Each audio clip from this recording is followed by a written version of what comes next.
hello friends सिंदूर खेल serial आगामी अध्याय आपण मैंने देखा पाइबे मल्लिका आद्या को गाड़ी करुँच और कहते तुम्हें जाशुणी अनिक सहित एपरी व्यवहार करुच तुम्हें चाहूच अनी आउ तुम रास्तार आम हटि जाऊ तुम और अंश को जीवन रू आम दूरे जाऊ बोली तुम्हें जाशुणी चाहूच से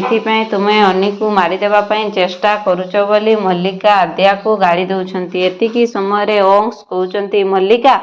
तुम्हें चुप रुहे तुम्हें कह को कौन कथा कौच तुम्हें जापारुछ तो तुम्हें कहीं एमती कहूच बोली से मल्लिका को रागी दौरान और समस्ते डाइनिंग हॉल रे सबू देखी आश्चर्य हो जाती जेपरी अंश आद्या को सपोर्ट करुच्ची यह देखी डाइनिंग हॉल रे समस्ते आश्चर्य हो जाती और मल्लिका आद्या को केवल गाड़ी करिबारे ही चली अंश ताकू अटकेले मल्लिका जमा शुणुना से आद्या को गाड़ी करिबारे व्यस्त अछंती कौन आद्या एवं मल्लिका भितर पुणी झगड़ा आरंभ हो यह जानापी मो चैनल सहित जोड़ी होता चैनल रे नुआ आसी चैनल को सब्सक्राइब कर दिंतु और पाखरे थिबा नोटिफिकेशन बेल को क्लिक कर दिंतु